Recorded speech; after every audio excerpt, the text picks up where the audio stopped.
नमस्कार, देवभूमि के दंगल में आप सभी का स्वागत है। मैं हूं आपके साथ यशी शुक्ला। देवभूमि के दंगल में आज हम बात करेंगे जीत का दम लेकिन उम्मीदें कम। प्रदेश में विधानसभा के मतदान हुए करीब 1 महीना गुजर चुका है और अब जल्द ही नतीजे आने वाले हैं। ऐसे में भाजपा और कांग्रेस दोनों ही प्रदेश में प्रचंड बहुमत के साथ सरकार बनाने की बात कर रही हैं, लेकिन वहीं अंदर खाने में दोनों की सांसें अटकी हुई हैं, क्योंकि भाजपा के लिए भीतरघात का मुद्दा डराने लगा है, तो वहीं कांग्रेस के लिए पिछले नतीजे को देखते हुए इस साल ज्यादा सीटें लाने की चुनौती बनी हुई है। एग्जिट पोल भी आ चुका है, जिसमें कांग्रेस और भाजपा दोनों की टक्कर देखने के लिए मिल रही है। इस बार आम आदमी पार्टी भी अपनी किस्मत आजमा रही है, तो वहीं कई सीटों पर मौजूद निर्दलीय प्रत्याशी भी दांव खेल रहे हैं। ऐसे में खरीद फरोख्त का मामला भी सामने आ सकता है। भले ही सभी पार्टियों ने अपने अपने दावे हों, लेकिन जनता जनार्दन ही सत्ता का फैसला करेगी। इसी को लेकर आज हम बात करेंगे जीत का दम लेकिन उम्मीदें कम। चर्चा करेंगे, उससे पहले रिपोर्ट देखें।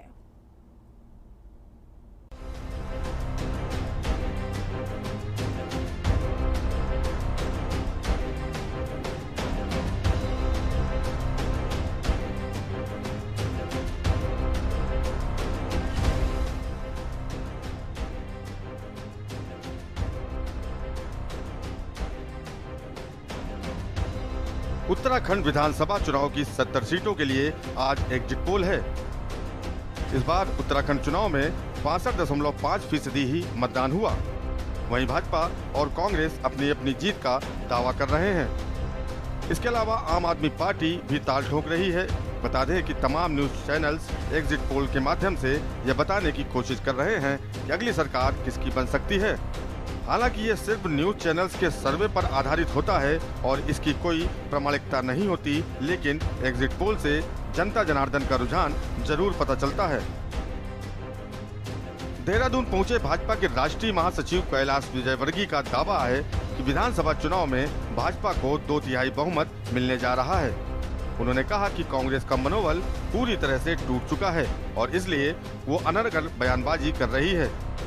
60 से अधिक सीटें जीतने के दावे के विपरीत भाजपा अब स्पष्ट बहुमत मिलने को लेकर भी आश्वस्त नहीं है और ऐसी स्थिति में उसे निर्दलीयों तथा अन्य दलों के विधायकों का समर्थन लेना पड़ेगा।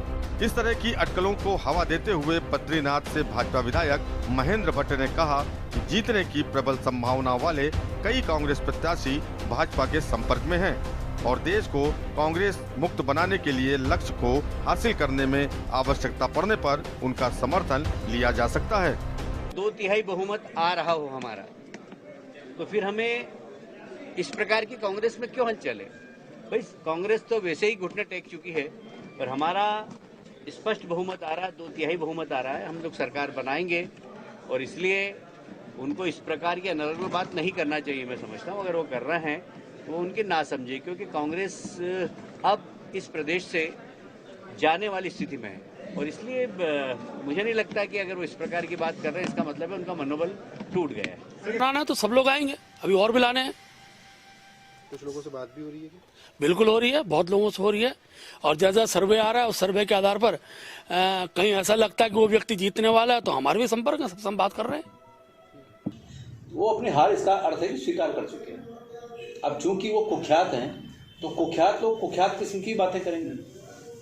वो शालीनता के साथ इस बात को स्वीकार करते हैं कि हम अपनी हार स्वीकार करते हैं तो अच्छा होता, लोकतंत्र में उसको ज़्यादा इज्जत मिलती, तवज्जो मिलती। लेकिन उसको इस रूप में कह रहे हैं कि कांग्रेस को लोग हमारे साथ आएंगे तब हम सरकार बनाएंगे, तो जिस नेचर के लिए, जिस प्रकृति के लिए वो पार्टी कुख्यात है, वो अपने कुख्यात होने का प्रमाण दे रहे हैं। देखिए, ये एग्जिट पोल हैं, एग्जैक्ट पोल नहीं है। असली जनादेश 10 तारीख को आएगा और हमें उम्मीद है जिस प्रकार से उत्तराखंड की जनता पिछले 20-21 सालों से कांग्रेस और भारतीय जनता पार्टी के कुशासन से त्रस्त हो चुकी है, उसमें आम आदमी पार्टी एक मजबूत विकल्प के तौर पर इस वक्त जनता के सामने थी और उत्तराखंड की देवतुल्य जनता ने भारी समर्थन आम आदमी पार्टी को दिया है। इसलिए नतीजे बड़े चौंकाने वाले आने वाले हैं और इस बार भारतीय जनता पार्टी और कांग्रेस को पूर्ण बहुमत मिलने की उम्मीद नहीं है। इसलिए आप देख रहे हैं कि जैसे ही चुनाव हुए तो भारतीय जनता पार्टी ने भीतरघात का बहाना बनाकर उसको कवर करने की कोशिश की और वहीं हरीश रावत जी के बयान को अगर आप देखें तो उन्होंने कहा कि पूर्ण बहुमत तो आ रहा है लेकिन हमें अन्य दलों का सहयोग भी चाहिए। तो इसका मतलब है कि कहीं ना कहीं उन्हें आभास है कि इस बार पूर्ण बहुमत नहीं आएगा। ऐसी स्थिति में अन्य दलों से हमें लोगों की आवश्यकता होगी।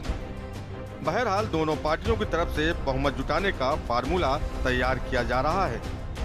क्योंकि अगर चुनावी नतीजों में कांग्रेस और भाजपा दोनों प्रमुख राजनीतिक दलों में से किसी भी पार्टी को स्पष्ट बहुमत नहीं मिला तो निर्दलीय आम आदमी पार्टी, बसपा, सपा और उत्तराखंड क्रांति दल के विधायकों की सरकार बनाने में भूमिका महत्वपूर्ण हो जाएगी।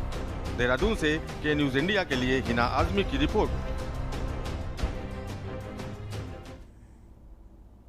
जी हां, तो 10 मार्च को रिजल्ट आने हैं, लेकिन उससे पहले एग्जिट पोल में भाजपा और कांग्रेस के बीच कांटे की टक्कर देखने को मिल रही है। हम चर्चा करेंगे, लेकिन उससे पहले सोनभद्र से इसी बीच बड़ी खबर आ रही है, वो आपको बता देते हैं। सोनभद्र से खबर, मतपेटी के बाहर मिलने से सपा नेताओं का हंगामा।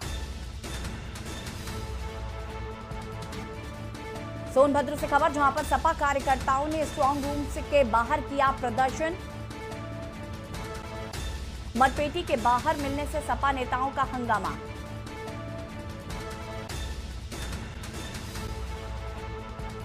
घोरावल विधानसभा क्षेत्र का यह मामला बताया जा रहा है। कार्यकर्ताओं ने तहसीलदार की गाड़ी में पकड़ी मतपेटी।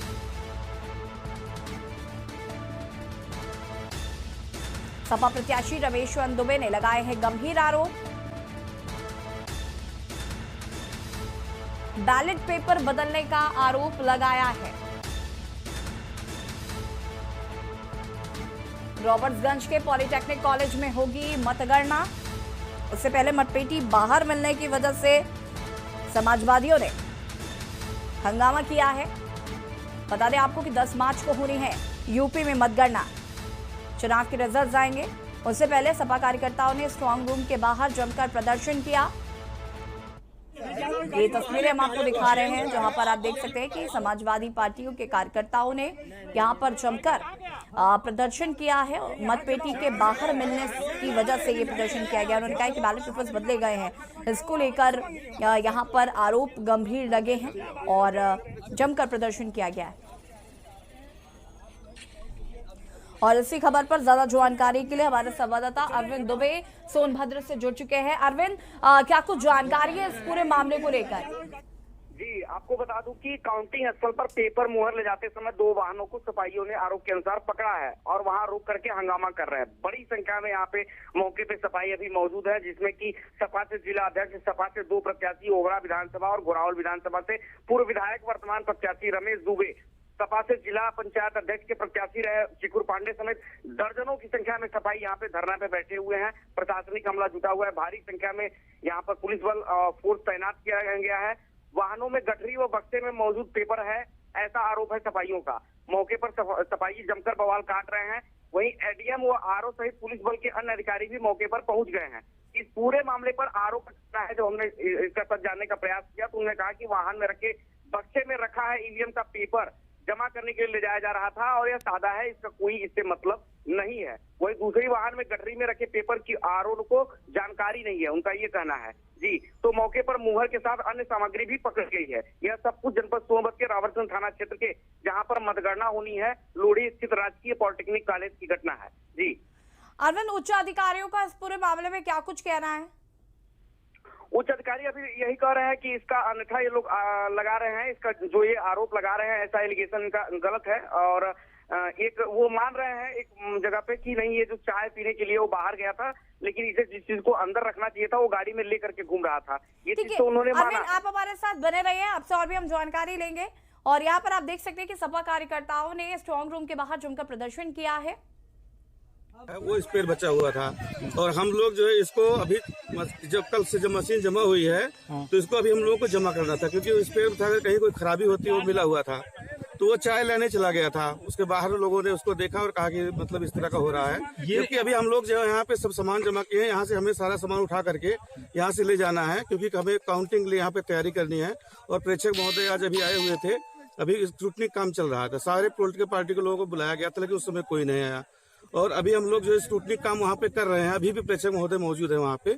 इस स्क्रूटनी के बाद हम लोग सारा सामान अपना कंप्यूटर वगैरह सब लोग ले जाकर के अपना यहाँ से बाहर जो कलेक्ट्रेट में जो हमारा नामांकन कक्ष है वहाँ रखते हैं और हम लोग उसको वहाँ जमा करते हैं, क्योंकि हम लोग कल से यहाँ पे लगे हुए हैं। अभी तक हमारा काम पूरा फाइनलाइज नहीं हो पाया है।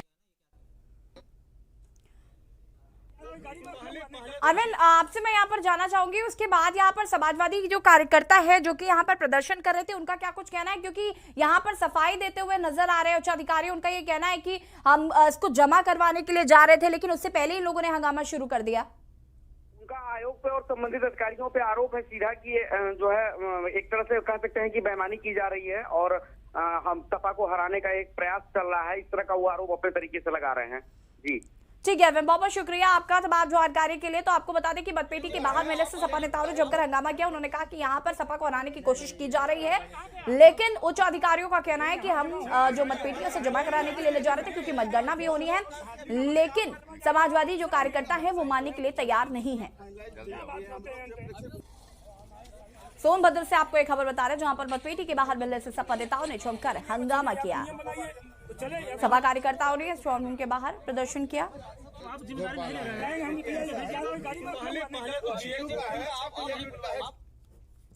और देवभूमि के दंगल में हम बात कर रहे हैं जीत का दम और उम्मीदें कम। जैसे कि हम सभी जानते हैं 10 मार्च को मतगणना होनी है, नतीजे सामने आ जाएंगे, लेकिन उससे पहले एग्जिट पोल आ गए हैं जिसमें भाजपा और कांग्रेस के बीच कांटे की टक्कर देखने को मिल रही है। और कुछ एग्जिट पोल्स अलग अलग चैनल्स के ये भी हैं कि भाजपा बहुमत से जीत रही है, कुछ एग्जिट पोल्स ये भी कह रहे हैं कि कांग्रेस जीत रही है। लेकिन उससे पहले बयानबाजी जो है वो भी शुरू हो गई है, चाहे वो कांग्रेस की तरफ से हो चाहे वो भाजपा की तरफ से हो। भाजपा कार्यकर्ताओं को कहना है कि कांग्रेस के कुछ नेता हैं जो उनके लगातार संपर्क में हैं, खरीद फरोख्त के भी आरोप लगातार लग रहे हैं। साथ ही साथ अगर हम कांग्रेस की बात करें तो हरीश रावत ने कहा कि हमें और लोगों का समर्थन भी चाहिए होगा, तो इस तरीके की बातें भी कही जा रही हैं। हालांकि 10 मार्च को नतीजे आने हैं, देखना होगा कि सत्ता के सिंहासन में जनता किसे बैठाती है। चर्चा हम इसी पर कर रहे हैं। हमारे साथ भाजपा प्रवक्ता रविंद्र कुमार जी जुड़ चुके हैं और यूकेडी से हमारे प्रवक्ता वीरेंद्र सिंह रावत जी जुड़ चुके हैं, कांग्रेस प्रवक्ता राजकुमार जायसवाल जी जुड़ चुके हैं। सबसे पहले रविंद्र जी आपका रुख करूंगी, एग्जिट पोल के नतीजे आ चुके हैं, इस पर सबसे पहले तो क्या कुछ कहना है?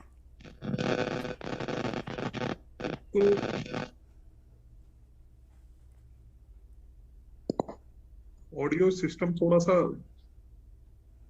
रवि जी आपकी आवाज स्पष्ट आ रही है, आप अपनी बात को पूरा कर सकते हैं। चलिए, पहले तो मैं आज महिला दिवस के अवसर पर आप सभी को बहुत बहुत शुभकामनाएं देना चाहता हूं आपके चैनल के माध्यम से। दूसरी बात यह है कि जिस तरीके से कल एग्जिट पोल ने सभी चैनलों ने जैसा दिखाया है, उसमें एक बात तो स्पष्ट है कि सभी चैनलों में लगभग अगर एक आध को किसी को छोड़ दें तो भारतीय जनता पार्टी को स्पष्ट बहुमत की सरकार एक बार फिर उत्तराखंड में जो है बनने जा रही है, ऐसा सभी चैनलों ने अपने दिखाया है। रही बात इसकी कि आप जैसा कह रहे हैं कि कांटे की टक्कर है और भारतीय जनता पार्टी और कांग्रेस यहाँ पे किसकी सरकार बनेगी जी। लेकिन मुझे नहीं लगता, क्योंकि मैं काफी उत्तराखंड के काफी जिलों में मैंने खुद जाके स्वयं दौरा किया, कई जगह मैं मिला, लोगों के बीच में रहा, तो मुझे किसी भी प्रकार का कहीं से भी कोई ऐसा फीडबैक देखने को नहीं मिला कि जिसके कारण कि भारतीय जनता पार्टी को लोग वोट ना दें। सभी जगहों पे लोगों का मन था ऐसा, और कोई ऐसा मुझे कोई ऐसी चीज नहीं पता लगी कि लास्ट 2017 में जिस तरीके से कांग्रेस के 11 विधायक थे, या ऐसी कोई लहर मुझे नहीं देखने को मिल रही थी कि इनकी 11 से 40 सीट हो जाए। और मेरे को ऐसा कोई एंटी इनकम्बेंसी या ऐसी कोई कारण नहीं दिखे कि 57 से हम 20 हो जाए। तो मैं आपके चैनल के माध्यम से इस बात को स्पष्ट कह दूं कि जितने भी ये एग्जिट पोल आए हैं, ये कहीं ना कहीं जो बहुमत की और भारतीय जनता पार्टी, कॉन्फिडेंस तो आपका भी डगमगाया है। 60 पार का नारा दे रहे थे आप, उसके बाद आपने कहा कि नहीं हम सरकार तो बनाएंगे ही, तो कॉन्फिडेंस तो आपका भी डगमगाता हुआ नजर आया है कई बार। तो कहीं ना कहीं आपको भी पता होगा ना कि क्या खामियां रही हैं। देखिए, आप अगर इस बात को पकड़े कि 60 पार का नारा दिया, तो वाकई में 60 पार का नारा दिया था। और मैं अभी भी इस बात को आपसे कह सकता हूं इस चैनल के माध्यम से कि कहीं ना कहीं हम इसके इर्द गिर्द ही रहने वाले हैं और रहेंगे भी। हो सकता है 1, 2, 5, 7 सीटें ऊपर या नीचे हो जाए हमारी, लेकिन मेरा ऐसा अनुमान है। चलिए ठीक है रविंद्र जी, वापस आती हूँ मैं आपके पास। राजकुमार जायसवाल जी कांग्रेस प्रवक्ता हमारे साथ जुड़े हुए हैं। राजकुमार जी, कुछ न्यूज चैनल के एग्जिट पोल देखे तो आपको भी खुशी होनी चाहिए, क्योंकि कहीं ना कहीं कांग्रेस की भी सरकार बनती हुई नजर आ रही। राजकुमार जी आपकी आवाज नहीं आ पा रही अब तक, म्यूट ऑप्शन ऑन है शायद आपका। हेलो हेलो, जी जारी मेरी राजकुमार जी, आपकी वॉइस जा रही है? राजकुमार जी, आपकी हैंड फ्री की वजह से शायद कुछ प्रॉब्लम हो रही है, तो आप अपनी हैंड फ्री हटाकर बात कर सकते हैं।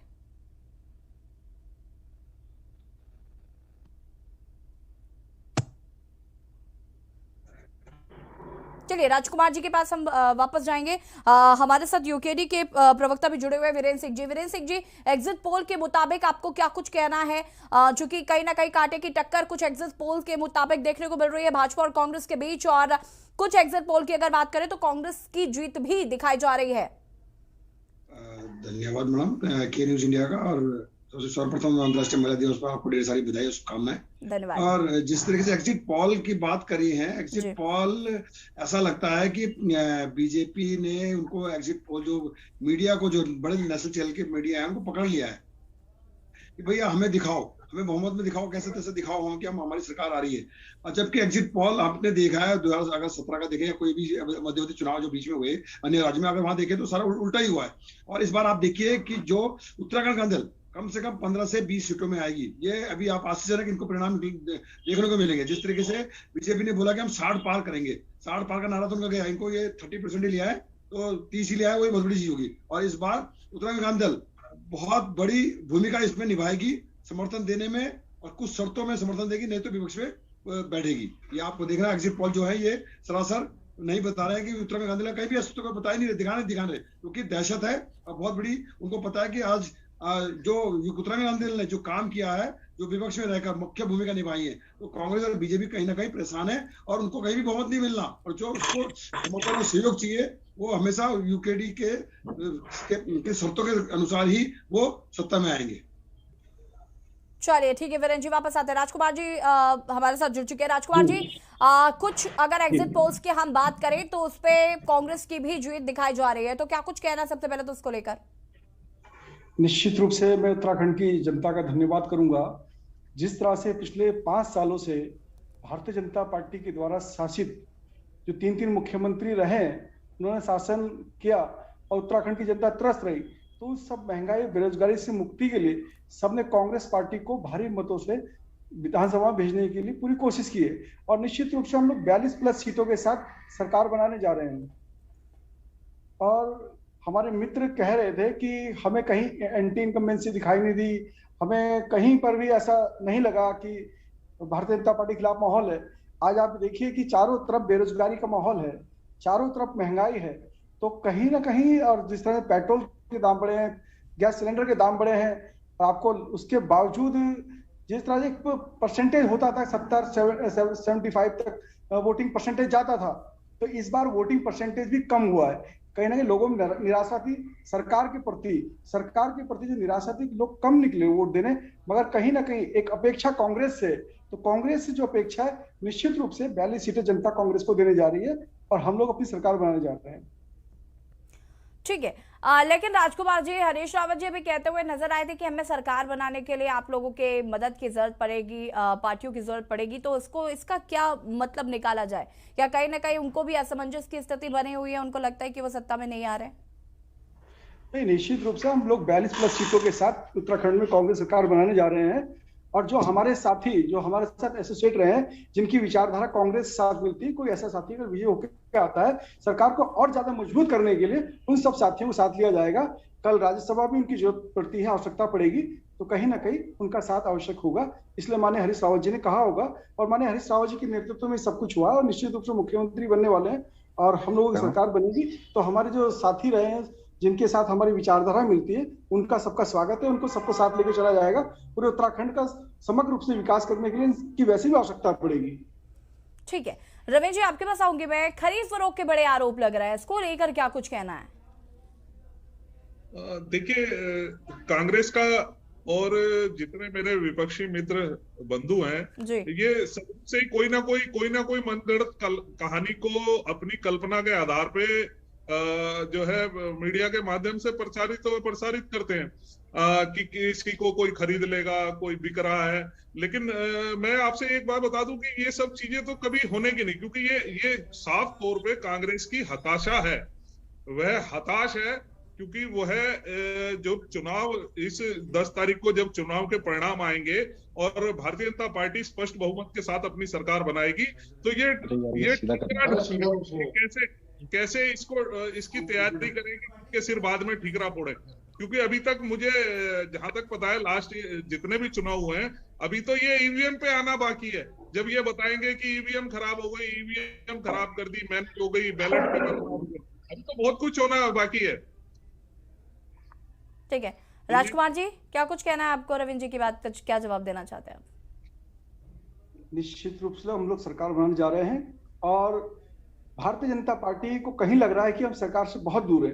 ये 18 की सीट के आसपास आ रहे हैं, इसलिए जोड़ तोड़ के जो महारथी हैं कैलाश विजयवर्गीय जी, जो हमेशा जिस राज्य में जिनकी सीटें कम आती हैं जोड़ तोड़ सरकार बनाने के लिए उनको भेजा जाता है, उनका यहाँ पे आगमन हो चुका है। माननीय हरीश रावत जी ने भी कहा कि ऐसे भारतीय आए तो उत्तराखंड की जनता को उनसे बचना है, और हमारे सम्मानित विधायक जो दूसरी पार्टियों से जीत के आएंगे तो उनको कहीं ना कहीं इस चीज को देखना है कि उत्तराखंड का विकास कौन कर सकता है। राजकुमार जी, कांग्रेस के नेताओं पर भरोसा नहीं है आपको? कांग्रेस के नेताओं पर पूरा भरोसा है। कई बार क्या होता है कि जैसे दूसरे दलों के लोग होते हैं, उनके साथ मिलकर ये अपनी साझेदारी वाली सरकार बनाने की कोशिश करेंगे, उसमें खरोच बड़े स्तर पे चलेगा। और पिछला भी अनुभव जो देखा गया है, कहीं ना कहीं उन सबसे सबक लेते हुए हम लोगों ने अभी से मजबूती तैयार शुरू कर दी है। कहीं ना कहीं कैलाश विजयवर्गीय आए तो इनको मालूम है कि यहाँ पे भारतीय जनता पार्टी सरकार नहीं आ रही है, हमें जोड़ तोड़ की जरूरत पड़ेगी। जोड़ तोड़ में जिसने डॉक्टरेट की हुई है ऐसे व्यक्ति को हम उत्तराखंड में भेजेंगे, जहां पे 2, 4, 10 विधायकों की बाई चांस इनको कमी रही तो वो दूसरे विधायकों को तोड़ने की कोशिश करेंगे, दूसरे दलों के विधायकों को तोड़ने की कोशिश करेंगे। स्पष्ट एक तरह से जो जनादेश कांग्रेस को मिलता नजर आ रहा है, आज भारतीय जनता पार्टी पिछड़ती नजर आ रही है, तो ऐसे व्यक्ति को भेजा है जो इस क्षेत्र में महारत हासिल रखते हैं। चलिए ठीक है, राजकुमार जी वापस आते हैं आपके पास, और हमारे साथ वरिष्ठ पत्रकार कुलदीप राणा जी भी जुड़ चुके हैं, और हम आज देवभूमि के दंगल में बात कर रहे हैं कि सभी जीत का दावा कर रहे हैं, लेकिन कहीं ना कहीं कांटे की टक्कर जो है वो भी देखने को मिल रही है भाजपा और कांग्रेस के बीच में। हालांकि जनता ने वोट देकर तय कर लिया है कि उत्तराखंड की सत्ता के सिंहासन पर किसको विराजमान करना है। चर्चा इसी पर वक्त हो गया, छोटे से ब्रेक का जौला हासिल होता है।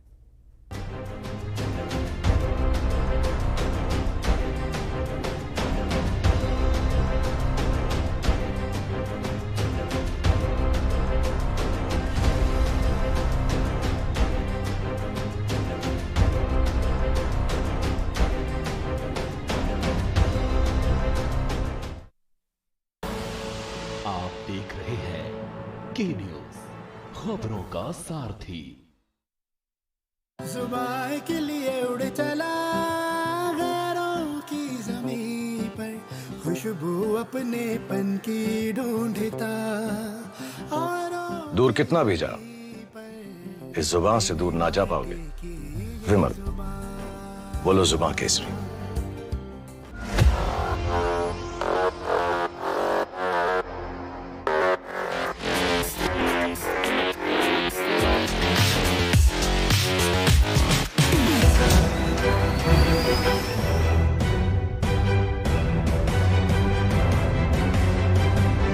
नमस्कार, अभिवादन आपका। मैं दुर्गेंद्र चौहान हूं।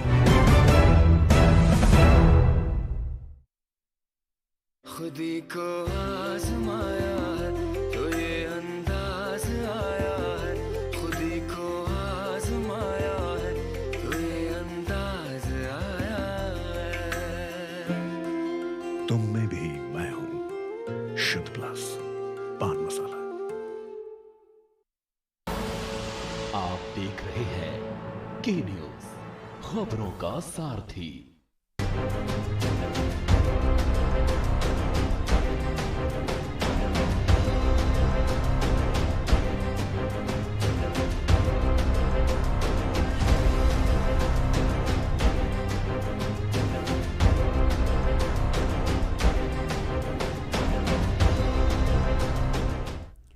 ब्रेक के बाद एक बार फिर से आप सभी का स्वागत है और हम बात कर रहे हैं जीत का दाम उम्मीदें कम। प्रदेश में विधानसभा के मतदान हुए करीब 1 महीने का वक्त गुजर चुका है और अब जल्द ही नतीजे आने वाले हैं। ऐसे में भाजपा और कांग्रेस दोनों ही प्रदेश में प्रचंड बहुमत के साथ सरकार बनाने की बात कर रही हैं, लेकिन वहीं अंदर खाने दोनों की ही सांसें लटकी हुई हैं, क्योंकि भाजपा के लिए भीतरघात का मुद्दा टराने वाला है, तो वहीं कांग्रेस के लिए पिछले नतीजे को देखते हुए 7 ज्यादा सीटें लाने की चुनौती बनी है। एग्जिट पोल भी आ चुका है जिसपे कांग्रेस और भाजपा दोनों की टक्कर देखने के लिए मिल रही है। चर्चा हम इसी पर कर रहे हैं और लगातार हमारे साथ मेहमान भी जुड़े हुए। कुलदीप राणा जी वरिष्ठ पत्रकार है जो कि हमारे साथ जुड़ चुके हैं और उत्तराखंड ब्यूरो चीफ राजेश वर्मा जी भी हमारे साथ जुड़ चुके हैं। कुलदीप जी, आपका रुख करूंगी मैं। यहाँ पर अगर हम बात करें तो एग्जिट पोल्स की अगर हम बात करते हैं, और के न्यूज का भी एग्जिट पोल था जिसमें भारतीय जनता पार्टी और कांग्रेस में कांटे की टक्कर जो है वो देखने को मिल रही थी। कुछ एग्जिट पोल्स की अगर हम बात करें तो कांग्रेस भी जीती हुई नजर आ रही थी, लेकिन आम आदमी पार्टी जो इस बार तीसरे विकल्प के रूप में थी, आपको लगता है कि इन दोनों पार्टियों को आम आदमी पार्टी ने नुकसान पहुंचाया है? देखिए, ऐसी निसंदेह उत्तराखंड का ये चुनाव बड़ा चुनौतीपूर्ण रहा और मतदाताओं ने बड़ी संजीदगी से वोट डाला। और जिस तरीके के विभिन्न टैली निकल के आ रही है, एग्जिट पोल्स निकल के आ रहे हैं, तो ये बिल्कुल हमारे तमाम आकलन सत्य साबित हो रहे हैं कि उत्तराखंड में कांटे की टक्कर है और बराबरी पर दोनों बड़ी पार्टियां बराबरी पर छूटती दिखाई दे रही हैं। कोई भी 21-19 नहीं दिखाई दे रही है, सभी 20 और 21 ही हैं। जहां तक आपने आम आदमी पार्टी की बात करी, तो आम आदमी पार्टी से बीजेपी उत्तराखंड में जो दोनों राजनीतिक दलों को नुकसान हुआ है उसमें मैदानी क्षेत्र जहां आम आदमी पार्टी ज्यादा डेंट देने में कामयाब रही है, और उसमें भी भाजपा को कांग्रेस को आम आदमी पार्टी से ज्यादा नुकसान हुआ है। वहीं अगर मैं पर्वतीय क्षेत्रों की बात करूं तो पर्वतीय क्षेत्रों में आम आदमी पार्टी का उतना प्रभाव देखने को नहीं मिला है, लेकिन जो उत्तराखंड क्रांति दल है, जो यहाँ की क्षेत्रीय राजनीतिक दल है, इसने पर्वतीय क्षेत्रों में भाजपा को जरूर डैमेज किया है।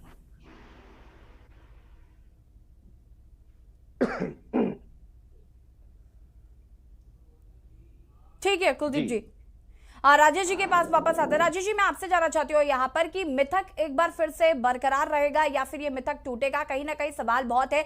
अगर हम एग्जिट पोल्स को देखें तो कांटे की टक्कर जो है वो भारतीय जनता पार्टी और कांग्रेस के बीच में देखने को मिल रही है। भारतीय जनता पार्टी ने अपनी बढ़त बनाई, ये बड़ी बात इसलिए भी है क्योंकि 3 मुख्यमंत्री प्रदेश में देखे हैं और उसके बावजूद भी एक अच्छा मार्जिन भारतीय जनता पार्टी यहाँ पर लेकर आई है।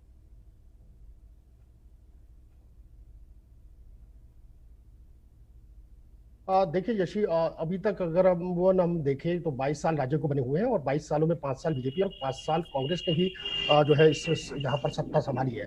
इस बार लेकिन जिस तरीके के चुनाव है, इस बार जो है इंटरेस्टेड चुनाव रहे हैं, पहली बात, और अब जल्दी कुछ समय रह गया है, यानी 10 मार्च जो है आने जा रही है और वहाँ 10 मार्च में स्थितियां जो है वो साफ हो जाएंगी कि आखिरकार किसकी सरकार बनती है। क्योंकि अभी हमने कल से जो देखे हैं एग्जिट पोल जिस तरीके से आए हैं, तो कहीं ना कहीं कोई बड़ा परिवर्तन जो है वो देखने को नहीं मिल रहा है कि एक बहुमत जो है पूरी फुल फ्लैश तरीके से अगर किसी पार्टी को मिला हो, तो वो ऐसा भी किसी भी एग्जिट पोल में नहीं मिला है। क्योंकि वो एग्जैक्ट पोल नहीं है, एग्जिट पोल है, एक अनुमान है कि वो किस तरीके से हो सकता है, कि किस जनता का क्या रुख रहा है चुनाव में या मतदान को लेकर के। तो ये स्थितियां जो है वो साफ हो जाएगी 10 मार्च को। लेकिन इससे पहले अगर हम बात करें यशी, इंपॉर्टेंट बात सिर्फ इसमें ये भी बनती है, क्योंकि जो हमने अम्बुवन तमाम जो चैनल्स हैं उनके भी देखे, हम लोगों ने भी जो है बड़े स्तर पे जो है सर्वे किया है, और उसमें जो हमने पाया है कि अगर कांटे की टक्कर है, इसमें कोई दो राय नहीं है, कांटे की टक्कर सिर्फ 2 पार्टी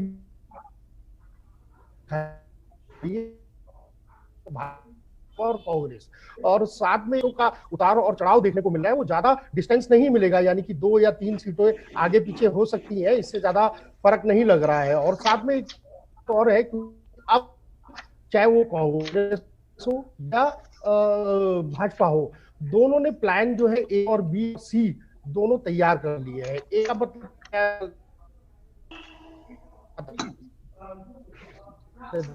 को कि ए का मतलब दोबारा रिपीट होती है, जिस तरीके से भाजपा के तमाम दिग्गज यहाँ पर मौजूद है और प्रयास किया जा रहा है कि किसी भी तरीके से सत्ता जो है दोबारा 2022 की भाजपा के हाथ में आए, और यही प्रयास जो है वो कांग्रेस भी कर रही है। लेकिन सबसे बड़ी बात यह है कि क्या डिपेंड करता है जो हम बात कह रहे हैं कि सरकार आएगी भाजपा की, तो प्लान सी और ए और बी सी है, क्योंकि ये होगा कि क्या सरकार आती है और सरकार ने क्या वही अस्तित्व जो है जो इस समय धामी देख रहे हैं सरकार को, क्या वो बना रहेगा, क्या वो पुराने जो उनके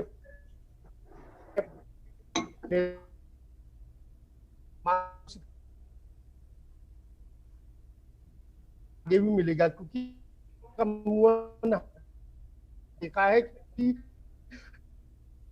कहीं पार्टी के जो दिग्गज नेता थे उनको 2022 की थोड़ा अलग उनकी जो कर सकते हैं आगे भविष्य कर लिया। लेकिन दूसरा सवाल एक और बनता है, प्लान बनता है बी प्लान में ये है क्या कांग्रेस हो या बीजेपी हो, वो दोनों अब जो अटकलें हैं, जो निगाह है वो सिर्फ उन वोटों पे है, उन सीटों पे खासतौर से है इस समय कि जो निर्दलीय जहां पर मजबूत है उन निर्दलीयों को किस तरीके से अपने पाले में लाया जाए, उनके साथ किस तरीके से जो है कहा जा सकता है साफ तौर से कि सेटिंग गेटिंग का खेल जो है वो साफ तौर से बना दिया गया है, चाहे वो दोनों पार्टी कांग्रेस की बात करें या भाजपा की बात करें। ये हमने बात करी है प्लान बी की। अब आते हैं हम प्लान सी में। अब प्लान सी में बहुत सारी चीजें हैं। प्लान सी में ये भी समझना होगा कि अगर वो सरकार किसकी आती है, क्या अगर फुल बहुमत वाली सरकार आ जाती है, किसी को 36 का आंकड़ा बहुमत मिल जाता है पूरा, तो फुल फ्लैश तरीके से आ जाती है, तो फिर कोई लजनिंग मुझे लगता है कि नहीं बनती कि किस तरीके से होती है।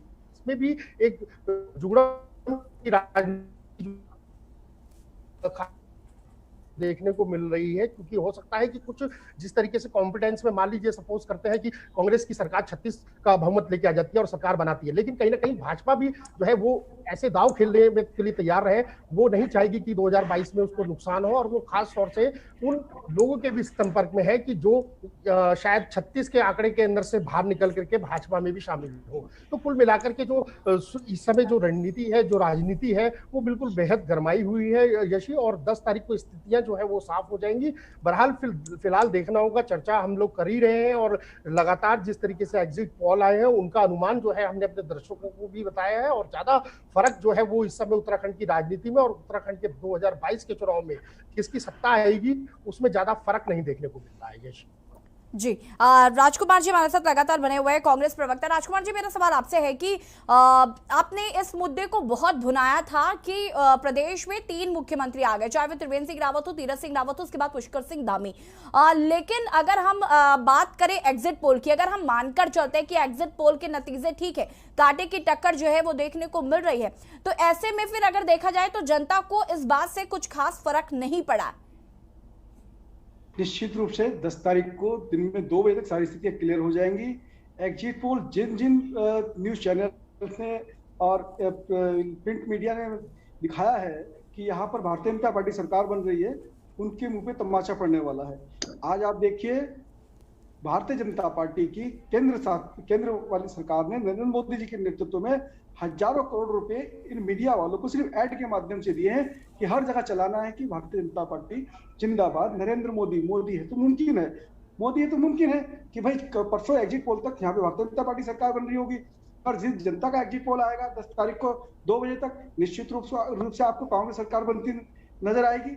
और देखिए राजकुमार जी, इस तरीके के आरोपों की ना आदत हो गई है अभी मीडिया वालों को, पहली बात तो। और दूसरी चीज ये कि ये सर्वे है, और हम ये नहीं कह रहे हैं कि आप इस पर यकीन करें, हम आप पर थोप नहीं रहे हैं ये फैसला, हम आपको सिर्फ बता रहे हैं कि ये एक सर्वे है और हम आपको कांटे की टक्कर दिखा रहे हैं। हम ये नहीं कह रहे हैं कि भाजपा एकदम पूर्ण बहुमत लेकर आ रही है।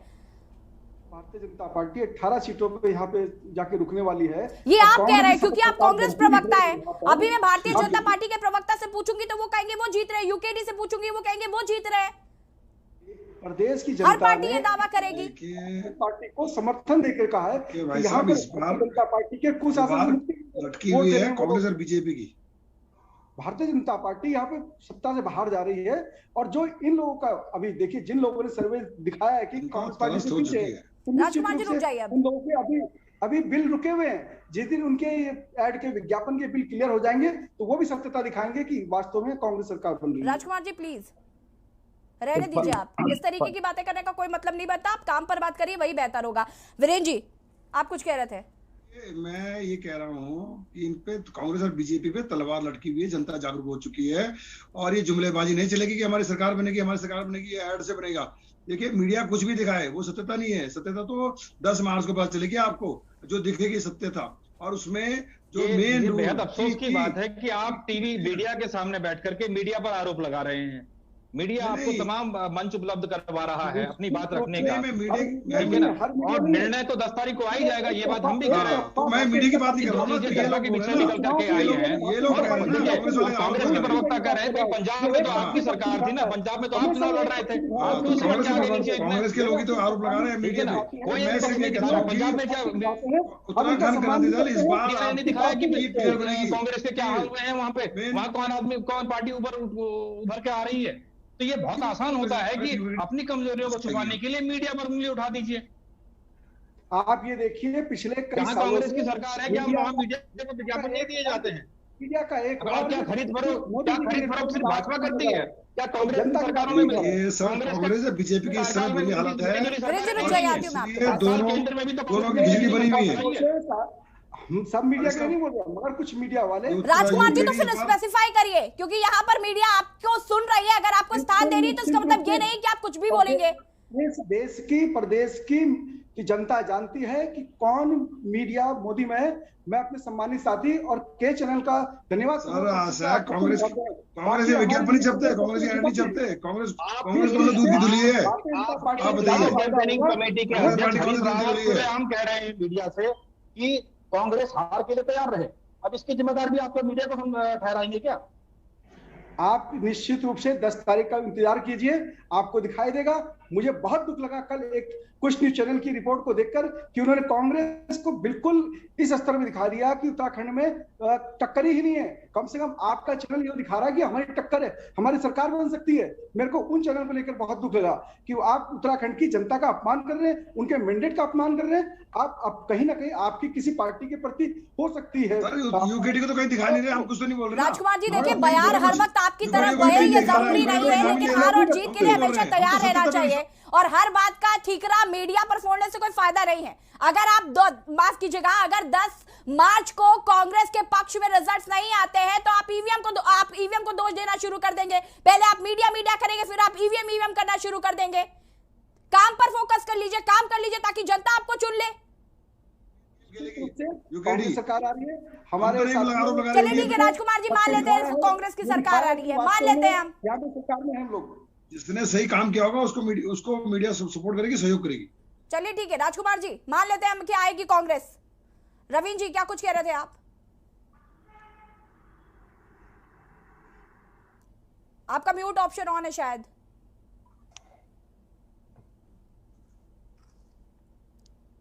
आवाज आ रही है मेरी? जी।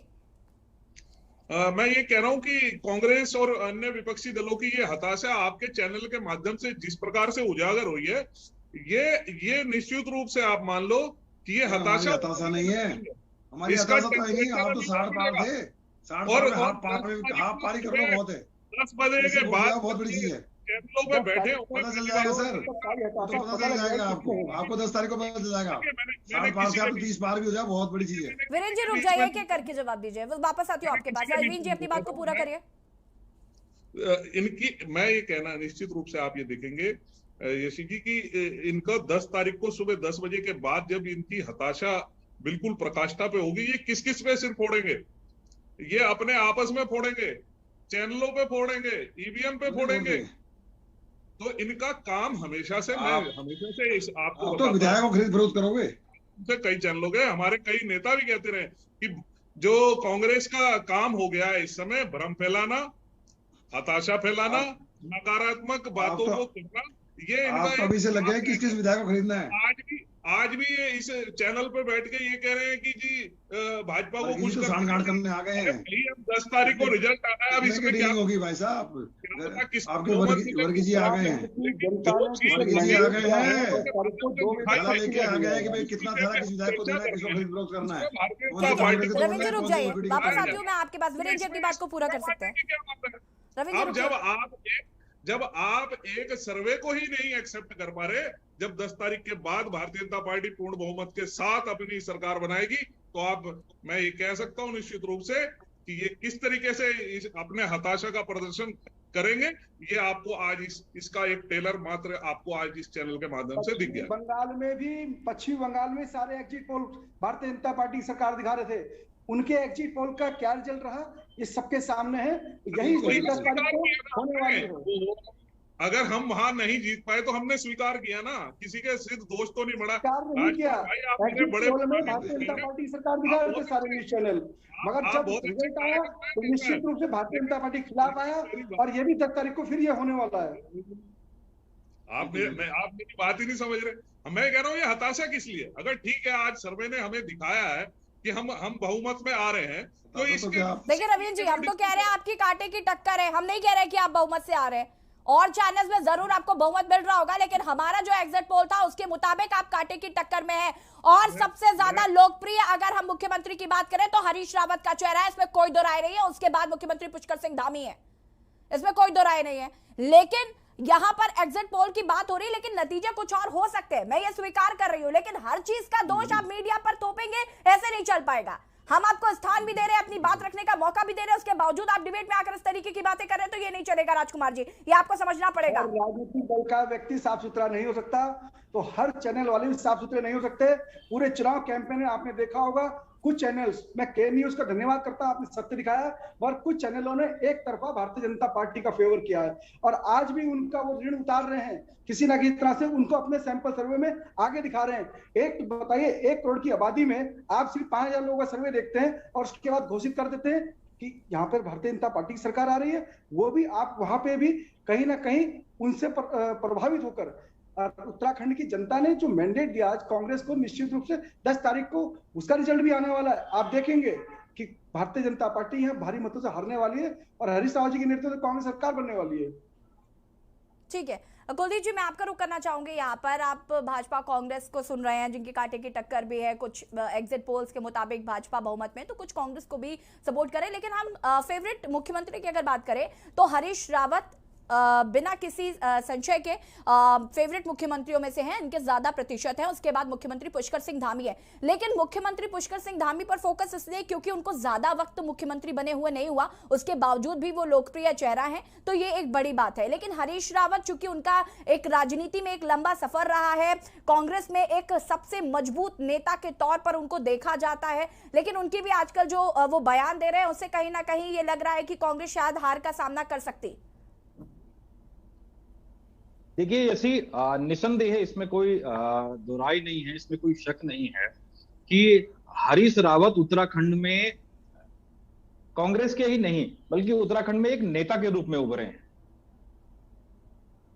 अभी उत्तराखंड में जहां मुख्यमंत्रियों की बहार है, लगभग 2200 साल है और 11 मुख्यमंत्री यहां आ चुके हैं, लेकिन इसमें कोई दोहराई नहीं है कि 2 सीटों से हारने के बाद, लोकसभा सीट चुनाव हारने के बाद, और कांग्रेस जो 11 में सिमट गई थी उसको पुनर्स्थापित करने में जो पूरी मेहनत है, यहाँ कांग्रेस पार्टी का रोल नहीं दिखाई देता होगा जितना हरीश रावत का रोल है।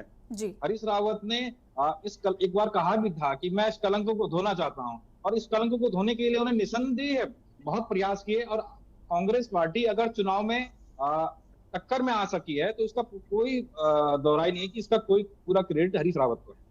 वहीं देखिए, भाजपा सरकार बनाए, भाजपा को बधाई है, कांग्रेस सरकार बनाए, कांग्रेस को बधाई है, और दोनों को अपनी अपनी सरकार बनाने के लिए अग्रिम शुभकामनाएं हैं।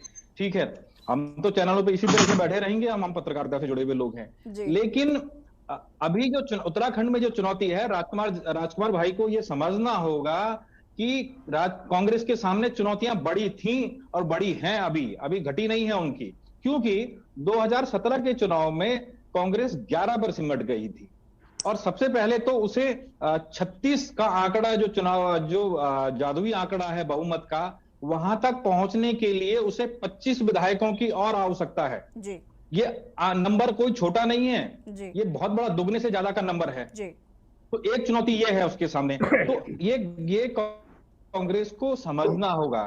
ठीक है, दूसरी चीज यह है कि 2017 में 2012 के मुकाबले, जब 2012 में लोकसभा विधानसभा चुनाव हुए थे, तो कांग्रेस को जहां 33.79% वोट पड़ा था, वहीं भाजपा को 33.50% वोट पड़ा था। ठीक है, तो ये लगाइए कि ये 0.60 का जो फर्क है, इससे कांग्रेस सरकार बना ले गई थी। कांग्रेस के 32 विधायक आए थे, ठीक, और भाजपा के 31 विधायक आए थे। लेकिन यहाँ गौर करने वाली बात यह है यसी कि 2017 में जब चुनाव हुआ, कांग्रेस अपना कैडर बचाने में तो कामयाब रही, 33% वोट उसको तब भी पड़ा, लेकिन भाजपा को 46% वोट पड़ा है। और अपना कैडर बचाने के बावजूद कांग्रेस की सीटें घटी हैं। कांग्रेस 32 से सिमट करके 11 पर आ गई थी।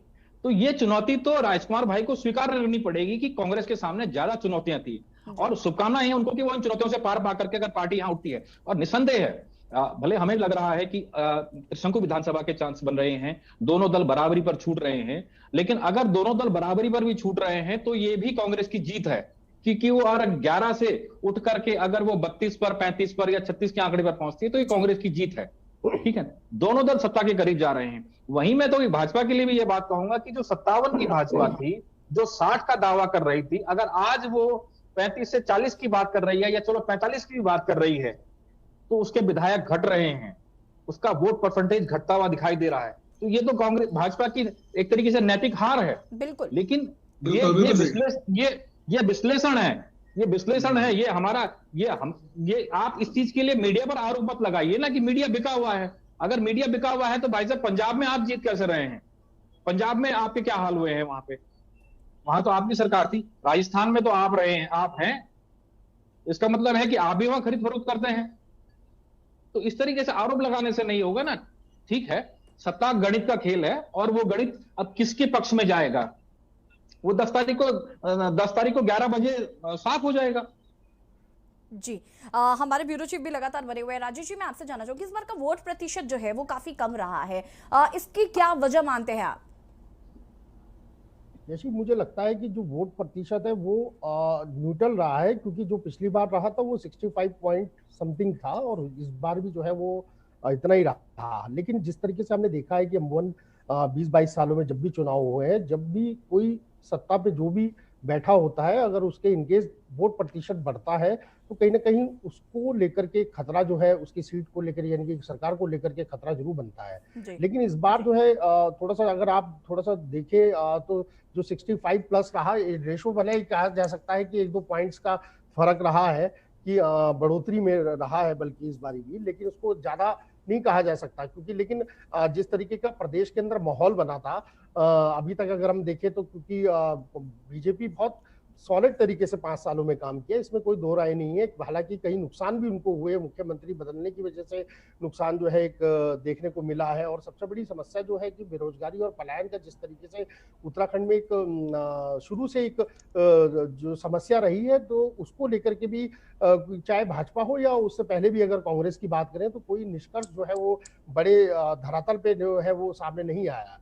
लेकिन कुल मिलाकर के अगर अब तक की बात करें तो, क्योंकि 57 सीटें जो है इस बार जो है कांग्रेस को मिली थी, और प्रचंड बहुमत के सरकार जो है वो भाजपा की आई थी। हालांकि 3 बार मुख्यमंत्री गए, बदले गए, उसमें जनता ने कितना उनको स्वीकार किया आगे वो तो आने वाले वक्त यानी कि 10 तारीख को जो है वो पता चल जाएगा। लेकिन फिलहाल अगर कहा जाए तो कहीं ना कहीं नुकसान जो है वो कुल मिलाकर के, क्योंकि एक भाजपा का जो नारा था 60 पार करने का, वो 60 पार तो नहीं हो पा रहा है, क्योंकि जो आंकड़े हम लोगों ने दिखाए हैं, जो एग्जिट पोल बता रहा है, तो क्योंकि ये बड़ी एक समस्या जो है वो भाजपा के लिए पैदा होती हुई दिख रही है। लेकिन ये भी नहीं कह सकते कि सरकार भाजपा बना रही है, या सरकार बनाने से बहुत दूर है, क्योंकि कांटे की टक्कर जो है वो तमाम एग्जिट पोल में दिखी है। कल भी हम लोगों ने काफी एक्सपर्ट का जो पैनल था वो हम लोगों ने सुबह से शाम तक जो है उनको दिखाया है और बताया है कि किसकी सरकार जो है उत्तराखंड सहित तमाम जो राज्य हैं, 5 राज्यों में जिस तरीके से चुनाव हुए वहां पर किस किस का दबदबा जो है वो सरकार बनाने को होगा। लेकिन फिलहाल की अगर बात करें तो वोट प्रतिशत, जैसे आपने बात करी है 65%, जैसे मैंने आपको बताया कि पिछली बार भी अमूल वही था और इस बार भी आंकड़ा वही था।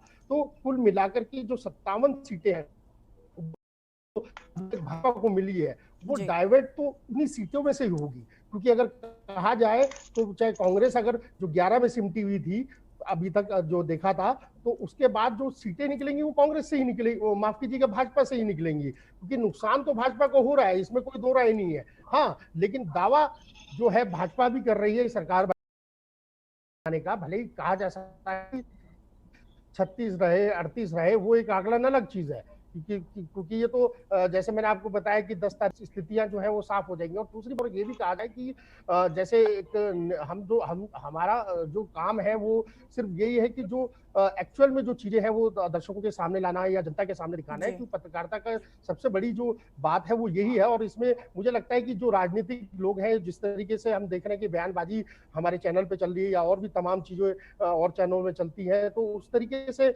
निष्पक्ष तरीके से हम लोगों का उद्देश्य रहता है कि जो भी मैसेज अगर हम जनता के बीच में लाए, आप लोगों के साथ डिबेट का चर्चा पे अगर हम कर रहे हैं, जो आज इस टॉपिक को लेकर के बैठे हैं, तो कुछ पहलू और जो कुछ निष्कर्ष निकलता है उसी को लेकर के हम आगे बढ़ते हैं। हमारी तरफ से कोई ये एग्जिट राय नहीं है, ये सिर्फ जनता की राय है। जनता का मत किस तरफ गया है, जनता क्या सोच रही है, जनता ने भाजपा को बेरोजगारी के लिए टिकट नहीं दिया, क्या जनता ने कांग्रेस को 500 रुपए सिलेंडर की वजह से टिकट दिया, ये तमाम ऐसी बातें हैं। पलायन को लेकर के किसने काम किया, कौन करेगा, ये बहरहाल देखना होगा। क्योंकि कुल मिलाकर के अगर अब तक की बात करें तो यशी अभी तक का मिथक जो है वो उत्तराखंड में नहीं टूट पाया है। एक बार कांग्रेस और एक बार भाजपा, ये हमेशा रही है। और अब इस बार जो है जिस तरीके से गणित लगाई जा रही है कि कई दिग्गज नेता जो है वो चाहे कांग्रेस के हों या भाजपा के हों, वो इस समय देवभूमि में आज उनकी निगाह है प्लान सी को लेकर के। जो मैंने आपको बताया कि जो आंकड़े जिस तरीके से एग्जिट पोल के आ रहे हैं, 2, 3, 4 सीटों का हेरफेर ऊपर नीचे हो सकता है। अगर वो समीकरण इस तरीके से बनते हैं तो निर्दलीय जो है या और भी जो दल है, चाहे यूकेटी की, जैसे हमारे भाई इसमें डिबेट में बैठे हैं, वो कहते हैं कि यूकेटी की चर्चा नहीं हो रही। ऐसा नहीं है, यूकेटी की भी चर्चा है। यूकेटी बहुत साइलेंट तरीके से पहाड़ पे काम कर रही है। और हाँ, एक स्थिति जो है वो कहीं ना कहीं तिकोनी भी कहा जा सकता है, क्योंकि अभी ये कहा नहीं जा सकता, ये एग्जैक्ट पोल नहीं है। हम अभी भी आपको अपने दर्शकों को बता दें, ये एग्जैक्ट पोल नहीं है, एक आकलन है कि हाँ, जो जनता ने सर्वे, जनता के द्वारा जो 20 से सर्वे निकल के आया है कि हमने किसको ज्यादा बेहतर समझा है, कौन ज्यादा अच्छा काम कर सकता है, तो वो तमाम चीजों को लेकर के हम लोगों ने ये सर्वे किया और अपने दर्शकों को दिखाया। हमारा ये मतलब नहीं है कि कांग्रेस की सरकार बने, हमारा ये मतलब नहीं है कि भाजपा की सरकार बने, ये तो स्थितियां साफ हो जाएंगी। लेकिन ऐसा है कि जितनी भी राजनीतिक पार्टियां हैं, कोई यहाँ पर कम नहीं है, सबने जमीनी तौर पर जो है कहीं ना कहीं अभी ये देखना होगा कि ये मिथक बरकरार रहता है या फिर टूटता है, और जनता ने किसे चुना है तो 10 मार्च को ही पता चलेगा। फिलहाल आप सभी का बहुत बहुत शुक्रिया चर्चा में शामिल होने के लिए। और आज हम बात कर रहे हैं जीत का दम और उम्मीदें कम, देवभूमि के दंगल में, जहां पर हर राजनीतिक पार्टी जो है वो दावा कर रही है यहां पर सरकार बनाने की। एग्जिट पोल की अगर माने तो कांटे की टक्कर जो है वो देखने को मिल रही है। कुछ और एग्जिट पोल की माने तो भाजपा बहुमत से आ रही है, तो कहीं पर कांग्रेस भी बहुमत से आ रही है। हालांकि ये 10 मार्च को नतीजे आएंगे, इससे साफ हो जाएगा कि उत्तराखंड के सत्ता के सिंहासन में कौन विराजमान होगा। फिलहाल देवभूमि के दंगल में इतना ही। देखते रहिए के न्यूज़ 18 विशाल।